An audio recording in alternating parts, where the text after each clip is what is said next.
disappointing start, and it's going to continue, I'm afraid, for not only the southeast of Scotland but the northeast of England. A drier prospect as we come south. The showers still going across the southeast of England here, particularly through Kent. But as we move further west, well, a drier prospect, thankfully, for the flood-affected areas of Devon. But not only Devon, you see the sunshine is pretty much wall-to-wall across the southwest and indeed across much of Wales, except for the far northwest. Maybe a shower here. Similar sort of prospect for Northern Ireland. Dry, fine and sunny to start. Just more cloud in the far northwest. Maybe a shower here too. So that's how we set out our stall for the start of the day on Friday. As I take you on through the rest of the morning into the first part of the afternoon, you'll see that not a great deal changes. So plenty more showers to come in the southeastern quarter here, and a disappointing day to say the very least in this northeastern corner of England, the southeast of Scotland. Little sunshine, plenty of showers and a stiff wind as well. Temperatures never better than 9 or 10. So if you're venturing out to celebrate Halloween, you'll have to contend with that cold wind. You may well huddle around the pumpkin or turnip simply for a bit of warmth. It is going to be a chilly old evening. And this is the way that we start off on Saturday. Dry, fine and sunny for the most part, and then we spiral up this area of cloud, wind and rain into the southeastern quarter, and more rain getting into the far north as well. Sunday, a disappointing day. Quite a bit of cloud across many parts of the British Isles, with the onshore breeze as well. Miserable along some of these eastern coasts. Sunshine in short supply. Kirsty McCabe will take you through the night on the news channel. You can always keep up to date with a touch of the red button, or indeed online. Good night. Next on BBC One, ahead of the American election, David Dimbleby hosts.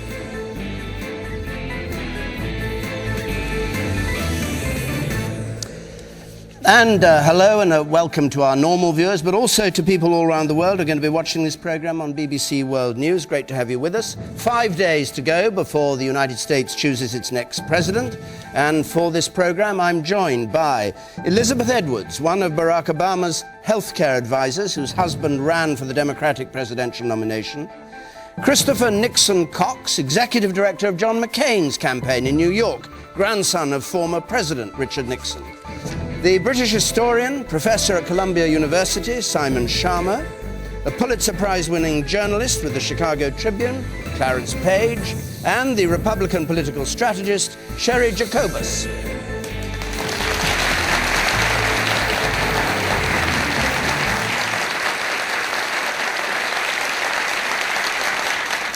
Now, I should just say the usual rules apply. Our audience here is a cross-section of American political opinion with a sprinkling of British residents just to leaven the tone. And if you're watching at home and dislike what they say or the panelists say, you can text us as ever. 83981 is the number to text us on. CFAX page 155 will tell you what other viewers are saying. If you're watching digitally, press the red button. And of course, email us at the address on the screen if you'd like to as well. Right, let's go straight to our first question. From Catherine Wolfe, please.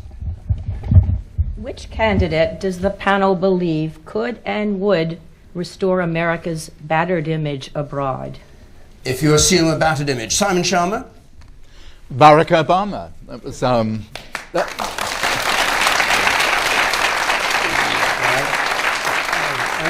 that was the easiest applause I've ever earned in my life. The reason audience is Republicans. They didn't boo. You're very lucky. They did. That's right. But I was asked a question. You know, I mean, I wasn't going to say Thomas Jefferson, was I? Actually, would that he were around now? No, I think not least because actually he does seem, in response to your specific question, almost miraculously to be a citizen of the world. It will help the United States. How could it not help the United States that he has roots both in the heartland of Kansas and in Africa too? But you accept the premise, which is that America's image abroad is battered, do you? It's almost impossible not to believe that, actually. If polling is to be believed, the last 8 years have brought ignominy and embarrassment to the image of America, possibly undeservedly. I mean, it may be that good intentions have gone awry and some of the ill reputation is undeserved, but it certainly means, I think, that the revival of diplomacy, not the sense of actually taking the democratic mission abroad at the point of a gun, ought to be the first resort. Just the fact of a president for whom war will always be the last resort, not an elective option, I think will achieve miracles in terms of the repair of reputation. Chris Cox. Well, shockingly enough, I think John McCain could do a great job also being a great ambassador to the world.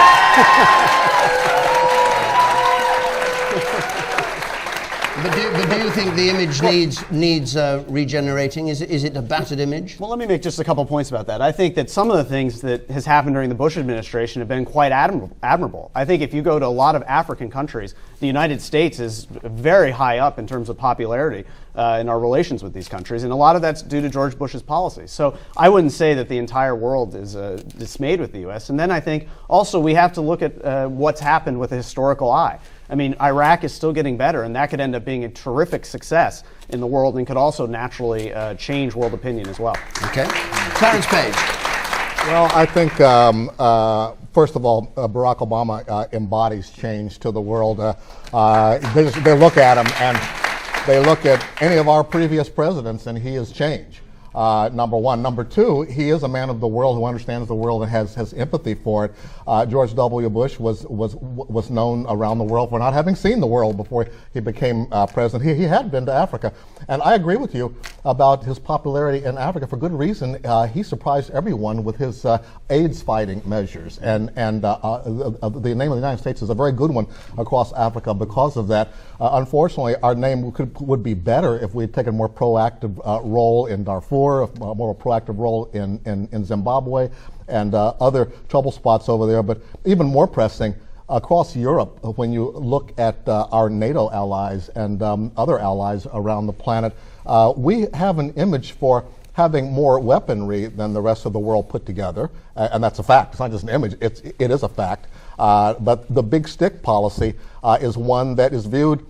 Unfortunately, President Bush, during his debates in 2000, promised a humble foreign policy, and now we are known for an arrogant foreign policy. Well, let's go back to the two contenders. Sherry Jacobus, it's a lovely name. What do you think, between the policies of the two contenders, is the most likely to restore and the most likely to, if you think there's a battered image? I actually think that John McCain is the better person, more for his personal qualities than even for his foreign policy positions, because those, as we know, change with world events. John McCain is somebody that the world already knows, the world leaders already know.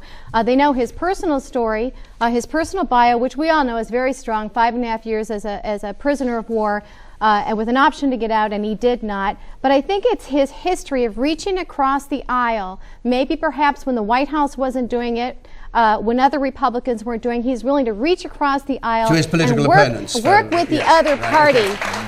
That is something that on the international stage is going to be very, very important. He already has a history of that. It's not just words, it's actually a record. Okay. The man at the back there waving. You sir. I think the panelists, with all due respect, are looking backwards on both sides here. You have to look forwards. Obama is supposed to be for change. What is he going to do? The biggest thing he's going to do, well, apart from that, the biggest thing he's going to do is change the federal tax code. Pelosi and Harry Reid want to do that as well. And that means American companies pulling their jobs back from Europe. And it's fair enough, do that. But Europe's going to learn a hard lesson. They're going to lose jobs. And jobs are the big thing in this recession. Okay. Change. Elizabeth Edwards. I don't think there's a lot of question. I completely disagree with the man in the audience that Barack Obama's campaign is about changing the federal tax code. And particularly with respect to this question, I don't think there's any question that the world views Barack Obama as the instrument for the United States changing direction in a lot of ways and foreign policy. And though, to disagree with Clarence a little bit, I don't even give President Bush some credit with respect to the AIDS initiative, which I applaud in Africa, because he actually stopped Senator Frist's earlier efforts to do the same thing. But what is it that Barack Obama is going to do that hasn't been done, that you can see him changing the perception of the United States? I think there's one of the things his foreign policy that he's talked about. First of all, I think it is important, as the man in the audience another man in the audience pointed out, is he's going to be in the process of getting us out of Iraq, which has damaged our opinion around the world. We may come to that a bit later on. As the first step.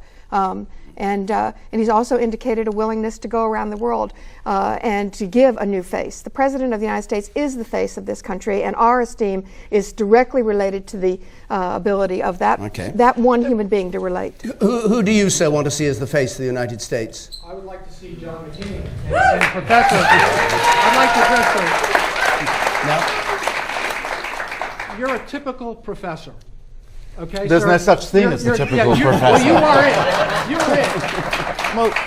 Well, the professors with all due ask you what you- with all due respect, our country is not hated overseas. I've been to 55 countries around the world, and people love the United States. For everything that it brings. Wait a second. For everything that it brings hope to people. We're the most charitable nation on earth, as evidenced by President Bush and all the work he did, not only in Europe, but in Africa. So, with all due respect, don't talk about our country being vilified overseas when we are respected and loved by millions of people overseas because of what we do for them. And we die for them. Excuse me. Let the professor answer, even if he's a typical professor. He likes answering questions. What exactly is the evidence of your love index? Because you're absolutely right. I told you I've been to 55 countries let me finish. around the world, I attempted and to. I've experienced it full. I'm a typical professor. You're a typical blowhard. Let me finish.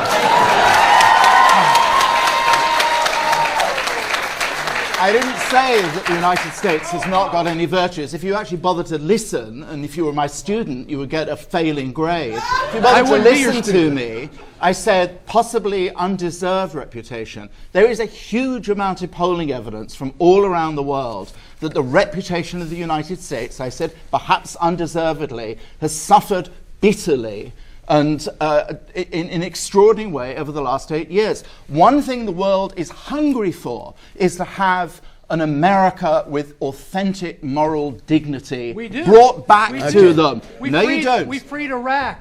We sent our troops to fight for freedom. That's what America has done. Let's move this argument on. And we fought for you too. Okay, sir. The woman in the second row there, in the yellow dress, or brown dress, would it be? Yes, speak away.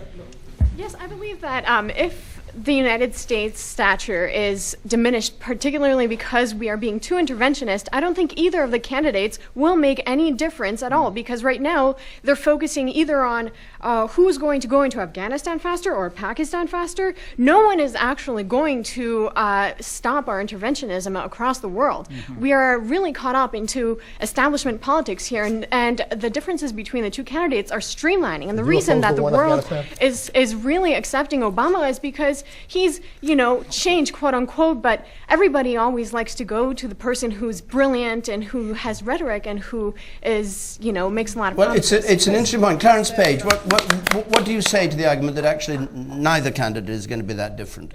That it's establishment politics. Both Barack Obama and John McCain do want to increase our forces in Afghanistan. I think it's a pretty good idea. I was opposed to the war in Iraq from the beginning. And I'm a Vietnam-era veteran who, at that time, was very happy about the fact that our country wouldn't make that kind of mistake again. I'm not so happy anymore because we have made that mistake again and blundered right into a quagmire in Iraq. And we're going to have a hell of a time getting out, no matter who the next president is. But Barack Obama will begin to he's committed to taking the steps necessary to begin to draw down, put us on a glide path to independent governance for Iraq and to our pullout. But we do need more. We do need to do something about Iraq and Pakistan because they do pose a threat to our security. One thing Barack Obama doesn't say is that we're going to get out of there with a win. John McCain says we'll exit Iraq with a win. That is a big wait. Panel, no. Hold on, Simon. Simon, hold on. Define win. Hold on, exactly. all of you, please. Define win. This is not a discussion if you're going to all shout at each other, and we may come That's to how we Iraq do in a things in the moment. States, don't you know? I know. Elections are elections, I know that. I'm going to move on. We've got a lot of questions. We may have one on Iraq, but I want to move on, and we won't have time for it if we stay on this one too long. Brenda Tabor, please. Brenda. Barack Obama says that only in America could a fatherless black candidate from a working class background be elected to the highest office. Is this a uniquely American opportunity? You mean that it could only happen here in the United States? Sherry. It could probably happen anywhere. I would like to think that in the United States anything can happen a little bit easier than in other parts of the world. I'd like to think that we could make history and have the first female vice president this year. We have made history. The Republican Party for the first time has a woman on the ticket, so we've already made history with that. So it's an extraordinary year in all of those aspects. So can it only happen in America? We probably have a better shot at these things happening in America than anywhere else in the world. Elizabeth Edwards. I think it's probably the hardest place in the world for this to happen, and which makes it so incredible that it has happened, and is a great statement about the qualities of the man who has who's accomplished this. Well, it hasn't happened yet. There's an election to come. My glass is half full. We're a lot closer than I expected. Yes, sir. No, I remember back in the mid-90s. Elizabeth had the conch. Oh, please, I don't want to interrupt. I don't want to interrupt. Go ahead. No, we certainly are on the verge of something. I mean, even his getting the nomination, but we're certainly on the verge with most of the polls suggesting that that Senator Obama will win on Tuesday, that of accomplishing something that you really wouldn't have expected in a country where we talk about how important money is in elections, where someone from this background would be in a position to have the money to do it, where he would have had the educational opportunities that you wouldn't expect someone who fit that description to have in order to be both as educated and as eloquent as he is. How big a factor will race be, in your view? I think there's a lot of question about whether what's called the Bradley effect, referring to the former mayor of people saying Los they'll Angeles. vote one way and then not doing yes, it. and I don't personally know. I think in North Carolina it's supposed to be a very close election, but I think there's probably is some Bradley effect there. The pollster Peter Hart, I think, has suggested that you may be talking about 4%. But I think one of the things that things like Barack Obama's infomercial has done, and maybe the long campaign process, as painful as it's been, has done, is allowed us to get accustomed to seeing this man as our leader, and so maybe that process has diminished the effect of his race. Chris Cox. I mean, I actually think that America is a unique place. I think it's a place where you can come from any background and you can achieve what you want to achieve. And just as an example, my grandfather was the son of a lemon farmer, not a very good one at that. The soil in California wasn't that good. And he grew up poor. He grew up during the Great Depression. But he was able to, he fought in World War II, became a congressman, a senator, and then president of the United States. He achieved his dream. Anyone in the United States can do that, regardless of race, regardless of where you are in your economic means. Anyone can achieve success. The woman there in red, in the front row. I'm glad that we're making history, whatever we do, but it comes to, you have to get to the point where you're not doing it just for accomplishment's sake. You know, I feel like a lot of people are just riding this out just so that we can make history. And I think that John McCain is the most experienced, most well-qualified candidate we've ever had. And to elect someone that has almost zero experience in light of that, just to make history is absolutely ridiculous. Let me get it clear. You think voters will vote for Obama simply to make history by having a black president, regardless of his experience? I don't think enough people know his issues well enough. Okay. And you, madam, the lady here. Yes, you. Well, yeah, my concern is that, I mean, in addition to your grandfather, Harry Truman is another beautiful example of someone who came from nowhere and became one of our great presidents, I think.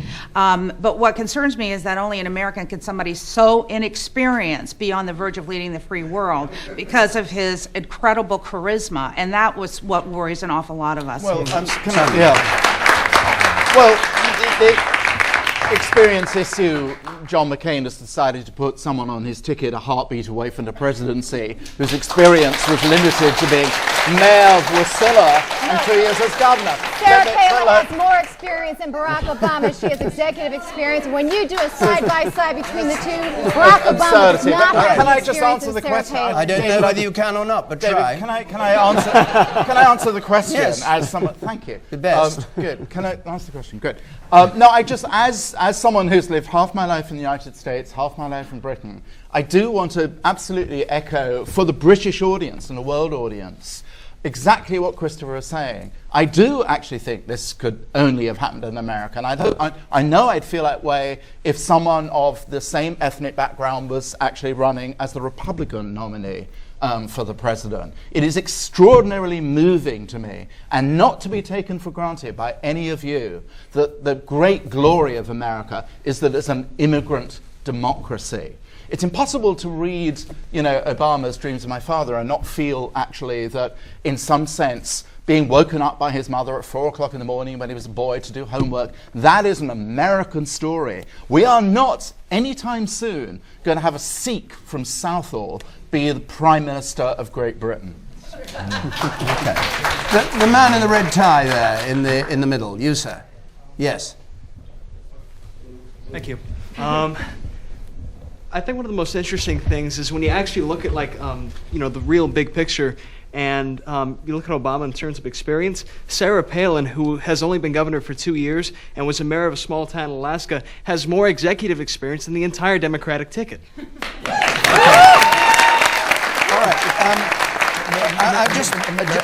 I tell you what, I'm going to bring in Joe Cosby because it's on the same subject, and we'll just keep on this for a moment. Joe Cosby, please, with your question. Yes, my question is right here. Yeah, there you are. My question is, win or lose, what is Sarah Palin's future in American politics? Okay, so we've now tied in Barack Obama and Sarah Palin, who Sherry, I must get your name right by the end. It's Sherry, isn't it? Yes. Excellent. I'll answer to anything here. Yeah, well, that's right. That's what I do. Clarence Page. Well, thank you. I wanted to speak to the experience thing. As far as Sarah Palin, I think she'll serve out her term as governor, making a lot of trips around the country, exciting a lot of people. The conservative movement is in somewhat disarray right now. And then she'll get a nice TV show job or TV show of her own for a couple of years while she's getting ready for 2012. I mean that in all seriousness, mark my words. She'll be running against Michael Huckabee, by the way, who already has his show. But by the way, Samuel Johnson was wrong. Television is the last refuge of a scoundrel. I want you to know that. But anyway, where was I? Experience, yes. Abraham Lincoln, a fellow whose campaign my newspaper helped to start, and I've been proud of it ever since. He was a fine young man. He had less experience in national government than Barack Obama does now. John F. Kennedy was younger when he became president. How long had he been a senator? Anyway, the main thing about the experience thing is, for those of us who've covered the campaigns, and I like John McCain, I always will. Hope we'll get along after this whole mess is over with and we can settle down to sanity again. But his campaign, I mean, he was given up for dead because he ran the campaign into bankruptcy. It was not well managed in the traditional sense. A good deal of anarchy in the ranks, which we've seen re-emerge in the last few days. Why are we talking about McCain and not about Palin or Obama? Meanwhile, Obama has run an incredible campaign. He's taken organization to a very high level. We have watched these candidates audition themselves, because that's what these long, drawn-out campaigns are about. What's your view of the race issue? In Obama's candidacy? I think, although I am personally, I won't feel comfortable for Obama's sake unless he's 6 points ahead Tuesday morning going into the election. I think actually the Bradley effect won't have much of an effect from everything I've seen. Number one, why bother to lie? You know, we're talking about people who lie to pollsters because they're embarrassed to say they're not voting for a black candidate. There are so many reasons for people who don't want to vote for Barack Obama, and we've heard a few already. You know, if you don't want to vote for Barack Obama, just say, well, because of experience or something else. Why bother to lie? Well, they might bother to lie because they didn't want to be thought to be racist, if that was the reason they weren't going to vote for him. I don't think the people here were worried about being called racist, and I'm not calling them racist. I think these are legitimate reasons, experience, et cetera, et cetera. Number two, I think that actually there's evidence that age may be a bigger factor against John McCain than race with Barack Obama. No. Sherry, let's just come back to Sarah Palin, which instigated the question from the member of the audience. What's your view about Palin's role in all this, and win or lose, what's her future? Well, first of all, I think win or lose. Sarah Palin has a future in politics, win or lose. If she does not become vice president, or if she does become vice president, she's going to go around the country and raise so much money for Republican candidates so that we can increase our numbers in the House and Senate, which we're going to need. That's where she's going to play a very valuable role for the party.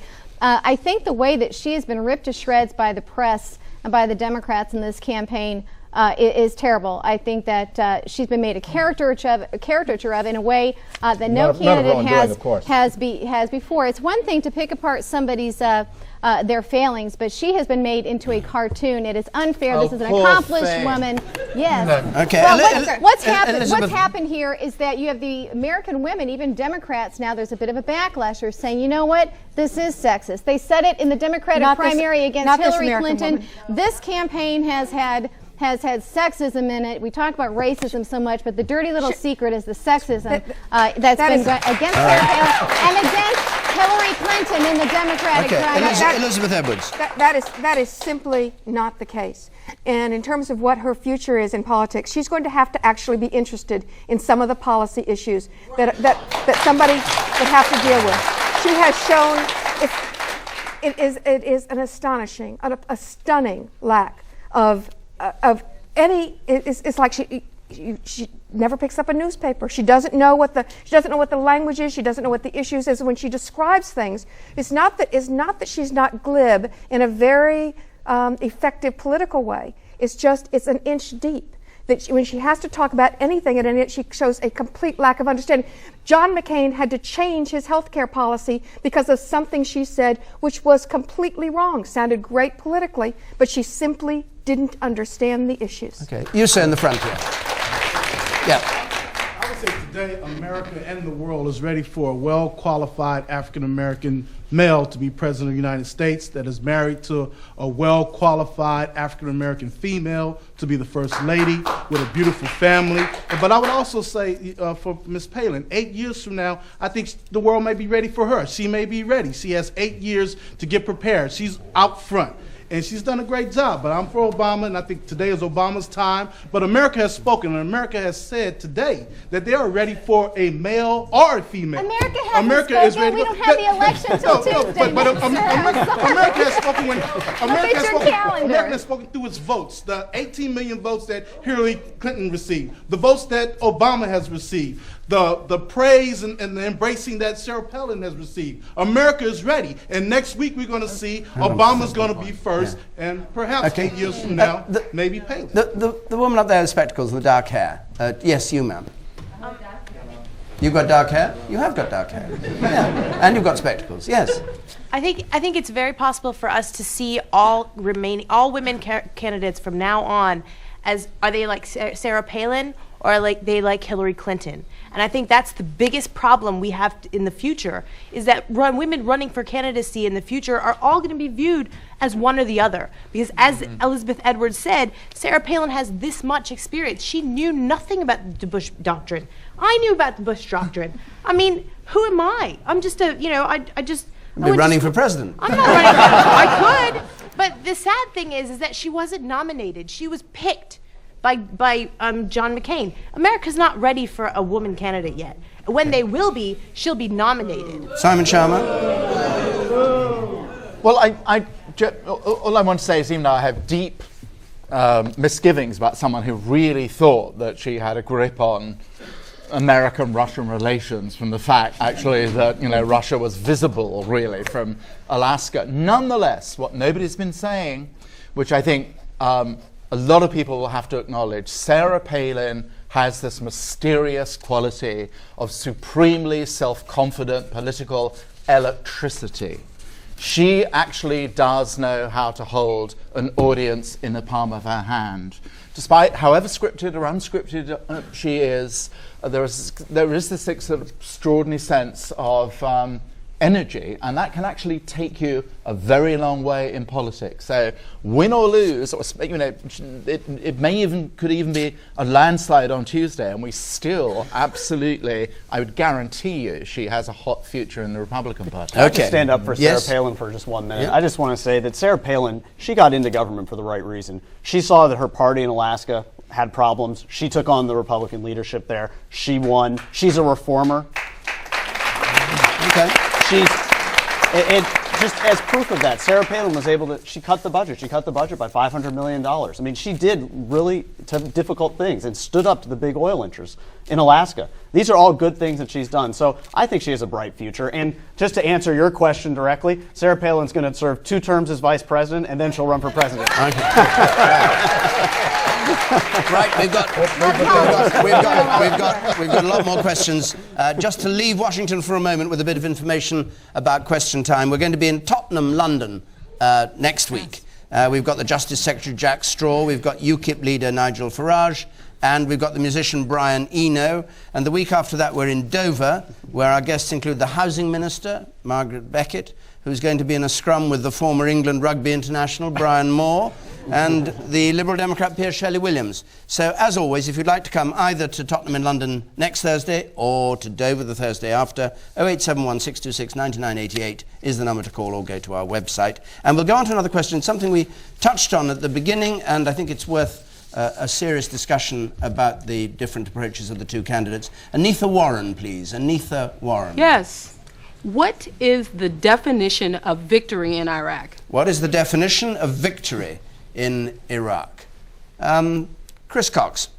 Love to take that. I think it's pretty simple. There are a couple pieces to the victory equation. One is you obviously have to reduce the violence. I think we've done a terrific job of that with the surge and the strategy around the surge. Not just sending more troops, but sending our troops out into the field, out from beyond the green zone. So I think we're accomplishing that. Then I think additional things that we need to do. We need to create a working government, which we're on the process of doing. I think there have been some accomplishments with the Iraqi government recently that have been fantastic. Sharing of oil revenues, things like that. These are all good things that are happening and will happen in Iraq. And once you have a functioning government that can defend itself, then you will have had victory in Iraq. Is that a definition that Barack Obama wouldn't share with you? I mean, this is about these two candidates and who's got the right But this is about America's foreign policy. And what I would hope is that a functioning Iraq is what both candidates would support. Clarence Page. He has said the functioning government part is the part that's not happening right now. Barack Obama concedes the surge has been working in as much as reducing the violence and getting some stability on the streets so that the tribal organizations and all can get themselves together. But there hasn't been enough progress on the government stabilizing itself and becoming truly self-governing. And there is a theory that only when the United States is seriously on a timetable of withdrawal will those parties get serious and pull themselves together. Or you could also say that if there is a serious withdrawal date, that then the parties could pretend to get together and then start fighting again after. But Clarence Page, do you see clear distinction between the two candidates on the issue of Iraq? Or do you think in reality they'll both end up doing the same thing? Well, John McCain has a more open-ended view of our presence over there. You don't see there'll be any immediate change? I see a more clear definition of victory from Barack Obama than I do from John McCain. This is what makes war debates, but it's a very clear one. But I think the American people are tired of things as they are. They want to see some change over there in Iraq. Elizabeth, all right. This is what, but Senator Obama has been saying what he's really been basically saying from the beginning.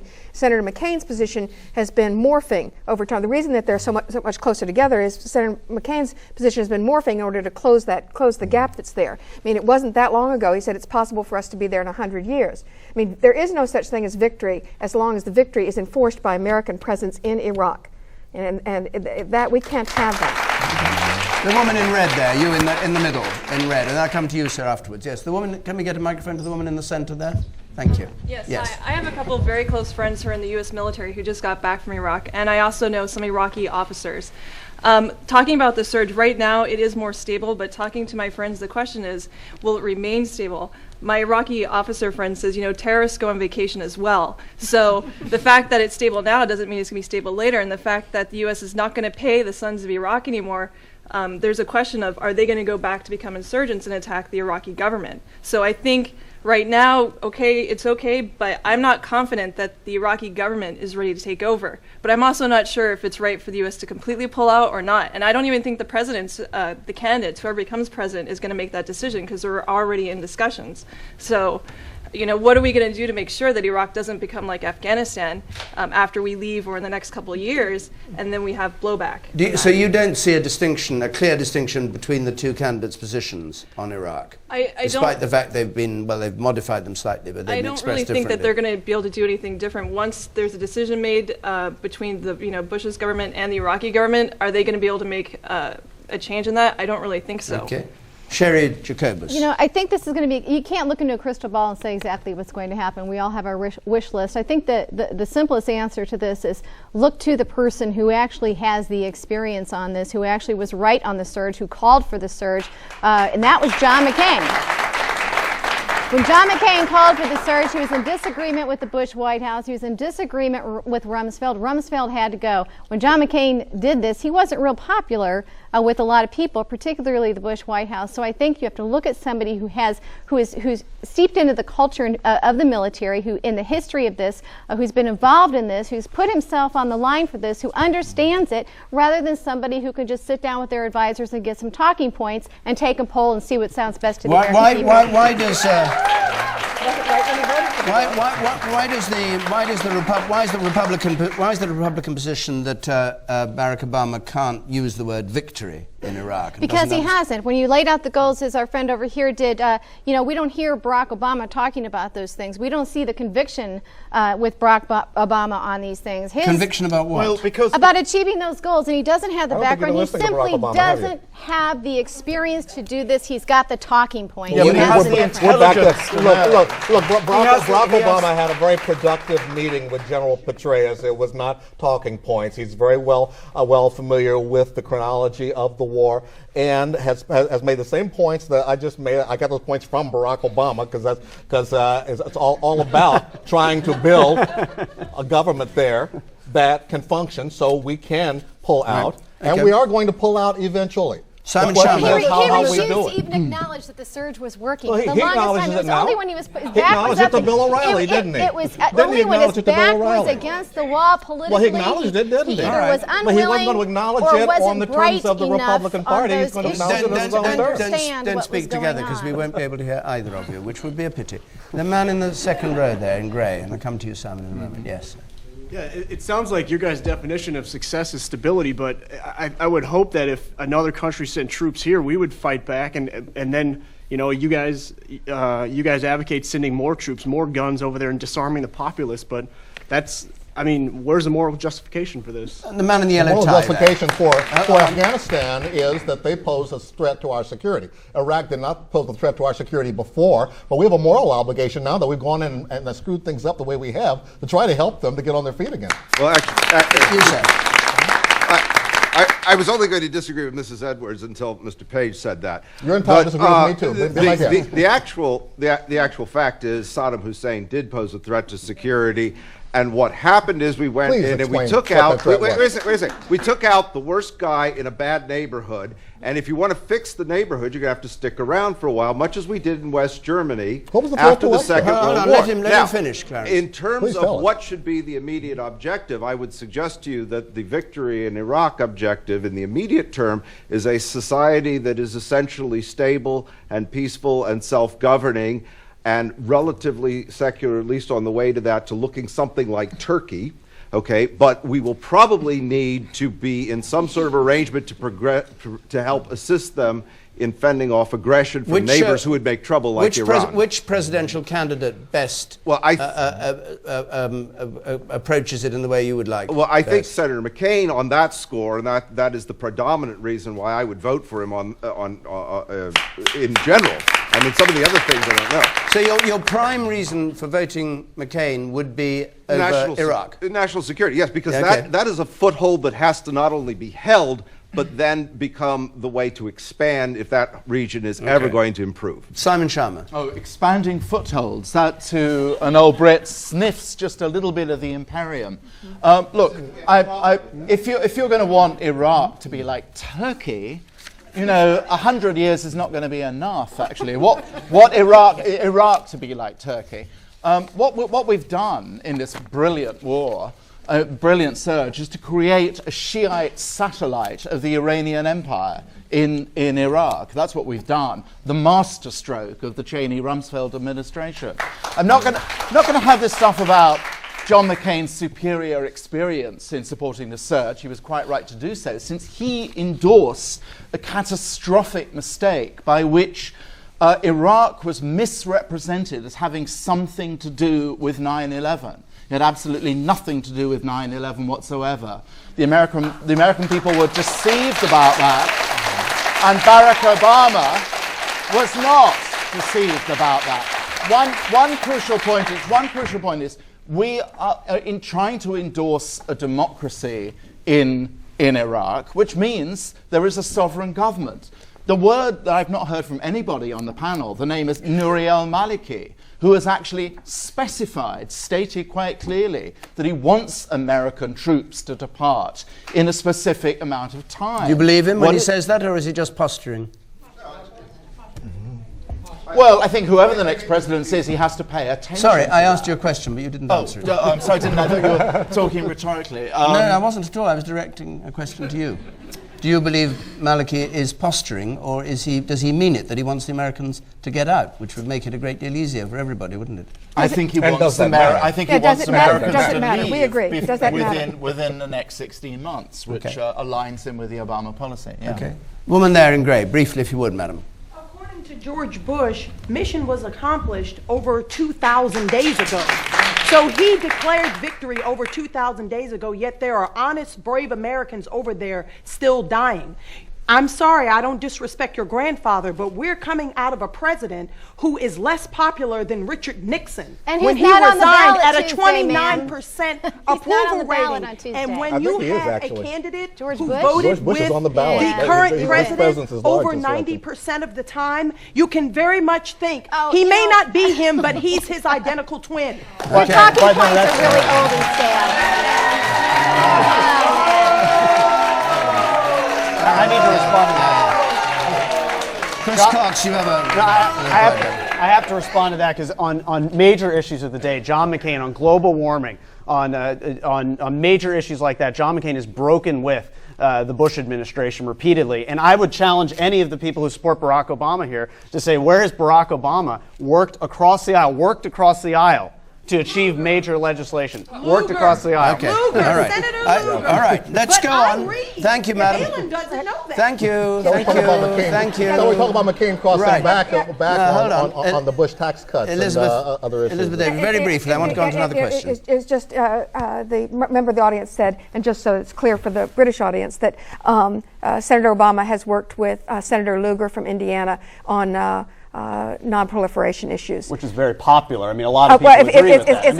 It's not like global warming in the Republican Party. Let's not go into the way the Senate works. It's not risking your political career. Let's have a question, please, from Khaled Restom. With so many millions of Americans currently uninsured, is it time that we have a healthcare system like Britain's? So many millions of Americans currently uninsured. Is it time we had a national healthcare system like Britain's? I like Canada's better. Elizabeth Edwards. I said at the beginning you were advising Barack Obama on this. I don't think we should have a healthcare system like Britain's, which has turned out, in fact, to be sort of a two-tier. I do think we have a capacity to have universal healthcare as they have. Everybody has access to healthcare. Okay. I think one of the things that happened. It happened September 15th. You know, when the Dow dropped 500 points, and when John McCain made the mistake. I honestly don't think it was. I think it was political rhetoric when he said the fundamentals of our economy were fine, and all of a sudden the polls started shifting on that particular day. He was ahead, and since then he really hasn't been. I think that so we have to describe everything from this point on as in economic terms, because that's what people are thinking, though. We've had a big discussion about Iraq. In fact, the American voter is going to vote on economic issues. And that what they want in response to what we need, what they see in their lives, is some progressive answers to the problems that they face. And our healthcare catastrophe, this dysfunctional healthcare system that we have, actually has enormous economic consequences, not only in individual people's lives, but in a more global way across the economic spectrum. It is, in fact, part of the reason we have a foreclosure crisis. It is affecting real estate values for that. Something you would not think is possible, but is in fact true. We have to solve the healthcare problem, or we're going to see a declining economic situation over the long term. So not only is it important in individual people's lives, and let me tell you, it's pretty important to me that I have healthcare, but it's also important for our economy to get back on track. That we make certain we don't have 47 million people who are uninsured, that we don't have nearly as many who are underinsured, and that we do something about the incredible rise in the cost of health care across the country. Chris Cox. I think clearly healthcare is going to be a really important issue, and I think that John McCain actually has some really good, innovative solutions. I think for young people, I know a lot of my friends actually don't have healthcare because it's just beyond their reach in terms of what they can afford. And what John McCain's plan says is that you can go across state lines to purchase healthcare, so you can get catastrophic healthcare, which will cover you. And I think that's the type of thing that will lead to more Americans being insured. In fact, a very respected study from the Lewin Group indicated that John McCain's health care plan will cover 27 million Americans and Barack Obama's will cover 25 million. How important as an issue do you think it is in this election? Excuse me? How important an issue is it? I think it's an important issue, but I think people are also going to vote just where they think who's going to be the best steward of the economy. I think that's what's going to come. And the idea of a British system, National Health Service, paid for by the taxpayer? I don't like waiting in lines, so I think a lot of Brits come a lot of British come over to America. So. All right, Simon Sharma. Well, do you never wait in? Do you never wait in lines in the United States? Not for life-saving care. You wait in lines. In America, you can have the best health care you can afford. A lot of people wait in lines for health care in this country. John McCain's plan is going to make it affordable to more people. There isn't a Simon bureaucrat Sharma, I'll come to you, politician. madam. Simon Sharma. Well, I don't actually, as someone who's experienced both, I also don't think really there's one size fits all solution, actually. The big issue is that we are in a catastrophic fiscal hole, actually. And the issue for the electorate is to judge if they've been paying attention between the two kinds of proposals. The trouble, I think, with John McCain's proposal about a $5,000 credit, which then, however, gets taxed as an employer benefit, is that it seems to be a wash in terms of actually increasing the accessibility of healthcare. Barack Obama, for me, has not been specific enough. Hillary Clinton was much more hard-edged and helpful and exact, I think. She had a policy that promising. fell at the first hurdle, didn't she? Well, when she was was organising it, but I thought in the campaign, even though she was rash enough to promise universal health care, there was a lot more fine print to investigate than I think there is in There was one point that needs to be clarified. I'll come to you, Clarence, for a minute. I'll come to you in a second. He said that McCain's plan will cover more people than Barack Obama's plan. Other studies show quite the opposite. Okay. The woman there in the white shirt, yes. Far away. I have a very limited English, so please bear with me. As a healthcare worker, I see the disparity day in and day out in this United States of America.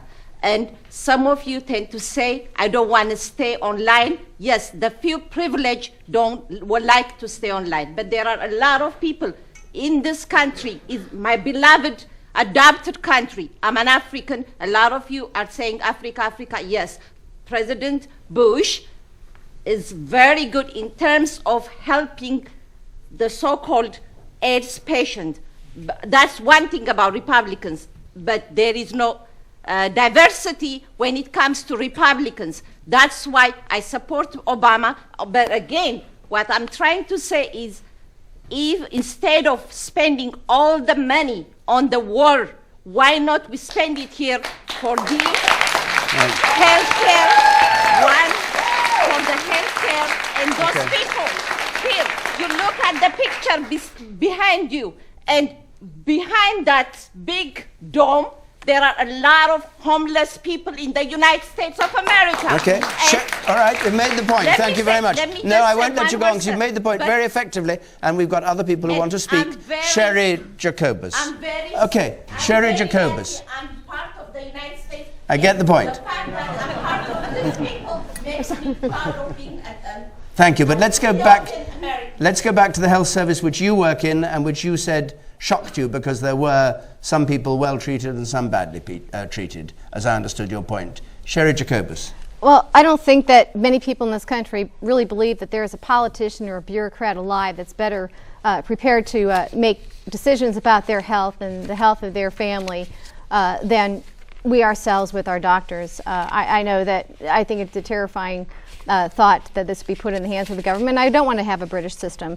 I also think that the McCain plan, it's not perfect. Neither is the Obama plan, neither was Hillary Clinton's plan, but it is the one that actually gives people the opportunity for the greatest amount of choice and still have control over their health care that's transferable, that's not owned by the government.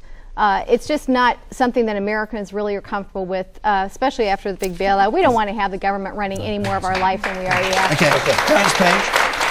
I just want to respond to the notion that Americans don't want to have bureaucrats run their health care. One of the most popular programs in our government is Medicare.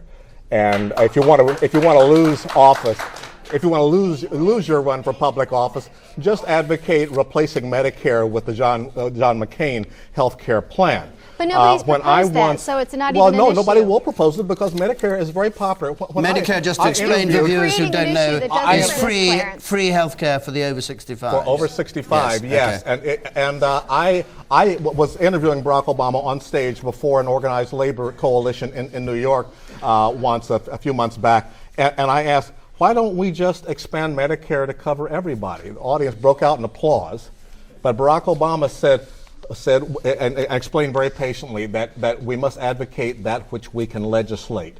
The fact of the matter is the health insurance industry prevents our having a real national health care system. Right. Dan Whitfield, please. Dan Whitfield, another question. While both candidates have talked about their tax-cutting agendas, Senator Obama recently talked about the need to spread the wealth around.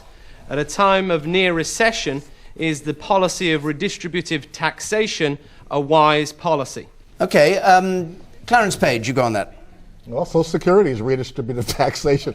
As George Will pointed out, over 90% of what our government does is redistributive taxation. It is such a canard to talk about this as socialism. But Dan Whitfield, you presumably mean increasing taxation? I'm talking about this process of giving tax credits to people who pay no federal income tax at a time when this incoming administration is going to face a $1 trillion Ronald deficit. Reagan started the earned income tax credit, so Okay, low-income let's try and people keep this- wouldn't have to pay taxes. I think that's a fair policy. Let's not get Most into Americans like it. accountancy talk here, if we But can. Let's get into tax the policy talk is going to get into accountancy. Because it's not socialism; it's simply tax policy. Yes, you gotta have it. let's just talk tax policy without going into the little details which people will be lost on. Elizabeth, what's your view? This is one of the things like talking about government running health care or Barack Obama wanting to redistribute wealth. This is language that is being used to deceive the American voter, to make the American voter afraid. Senator Obama has not suggested a government-run health care program. I'm going to be really clear about that. No matter how many times Sherry says it or John McCain says it, he simply has not suggested that. And the same thing is true with this. He's not suggested a redistribution of wealth. He said it. It came out of his own mouth. Oh, that was he meant spread the opportunity around. That's all. But he didn't think anybody else was listening when he wasn't in an interview and he was in a conversation. Well, you were listening. John McCain said, I don't want to take wealth away from the wealthy. I want it to give it to everybody. Right. I'm sorry. But wait a second. So someone could misconstrue that everybody's going to be wealthy, and if there's a limited amount of money, then we're all going to have to share the wealth. It's nonsense. There's a land of opportunity, and that kind of language is being used.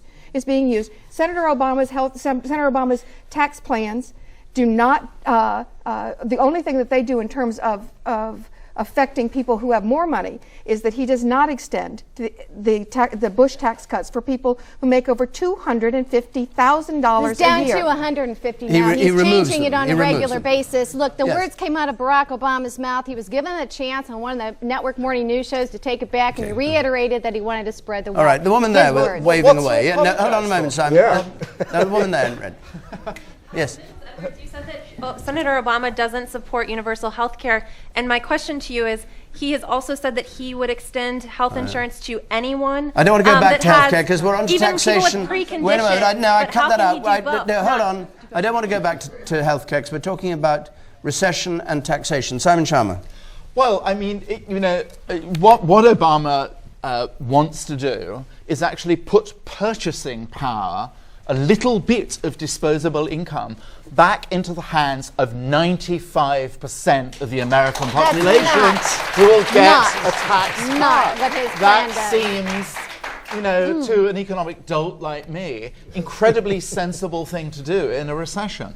It's not what he does. What he wants to do is take money from people, more money than they're already paying into taxes, and he's not taking this when you talk about the tax system as it exists now, you're at least taking this money from people and putting it into government services and roads and infrastructure. He wants to take the money from higher earners and give it to people who haven't earned it. A plain, simple giveaway to people who are not paying taxes.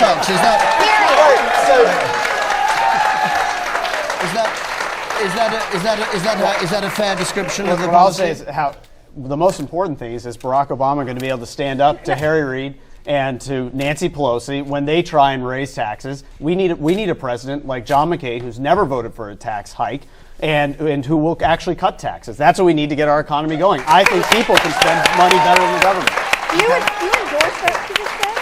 Do you endorse what she just said? Do you endorse what she just said? The most important thing Do is you that endorse what we she have just said? that we have a tax cut. Yeah, this That's is the most the important. voice This of the is modern what- Republican Party. Wait, well, 95% of Americans have not earned the right to get a little tax break. Right. That's the true policy of the Republican Party. We've got a divided Republican That's Party. what she said. That's what she said. People, That's what you people who just haven't said. earned it. They haven't That's what earned you- it. You Wait a believe minute, that? wait a minute. Have you been, no, one at a time. Have you been misquoted even in the minute that's passed since No, you I spoke? think Or did you mean what you said? I think that when you look at the Obama tax plan and what he's talking about doing, it is taking money from people who are paying taxes, taking more money from taxpayers, and giving it to people who currently do not pay taxes. That's not a tax cut for those other people. It's a Okay. giveaway.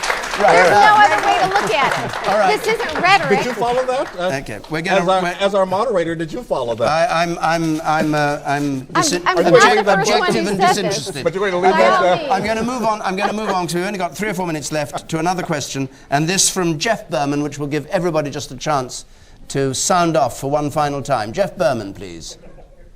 Where are you? What should be the top priority of the next administration in its first 100 days? Okay, the priority of the next administration, whoever wins on Tuesday in the first 100 days. Chris Cox. The most important thing is that we have to get Americans back to work. We have to create jobs. We have to grow our way out of this recession. We have to be careful about what we spend. That's the most important thing we can do. John McCain's the person who's going to do that. Okay. Elizabeth Edwards. First thing we have to do is convince the next president has to be honest and tell the American people that the hole in which we've dug ourselves, we're not going to be out of in 100 days, but we have to start the work to do it, which means that we have to start we have to have real financial market reform, and the idea of deregulating everything cannot be the way we go in the future. I hope that health care is a part of that 100-day policy, and we have to begin informing the world about our position in Iraq and across the world. The first 100 days has to be used to also change the vision of America across the world. Clarence Page, I don't know what you make of these 100 days, but what do you think the priority should be? Well, the first priority has to be to meet with the Joint Chiefs of Staff and our other commanders, talk about a realistic timetable for a drawdown in Iraq, and for a stabilization, and for negotiation with the Taliban, which the Bush administration is already beginning. Okay. Simon Sharma? Well, very specifically, the new administration has to restore people's faith in the banking system of this country. It has to do what Franklin Roosevelt had to do in the spring of 1933 and prevent this meltdown between commercial banking and investment banking. Well, by the end of January, you think that still won't be resolved? I hope it will be, but there's a possibility it won't be. But I actually want to say the most important thing of all is actually to overcome the bitterness that's consumed American politics for decades now, to restore to the American people a sense that we're all in this together. That's what the great presidents have done. It's what Roosevelt did. It's what Ronald Reagan did. That's what the next president has to do above all, to restore faith in e pluribus unum. Okay, you say at the back there. The new president needs to do is to get us out of Iraq, because it's destroying our image around the world and it's costing us too much money. And the man behind you? Again, it comes down to jobs. The blue-collar states need jobs. That's the priority in the first 100 days. And you, sir, in the blue shirt there? Yes. Just going back to the tax issue. I mean, priority for the first 100 days, what we're on about? Rewriting the tax policies, because quite clearly they were written before the current crisis took place. Okay, and the man in the red tie there on the right. How can Chris Cox say that needs to be careful about spending when McCain's tax cuts for the rich and corporates cost more than Obama's tax cuts? We're off beam here. Sherry Jacobus, a last word from you on the 100 days, the first 100 days. I think that the new president needs to freeze spending increases on as many programs as possible, except for the most essential. Then he needs to use his new Congress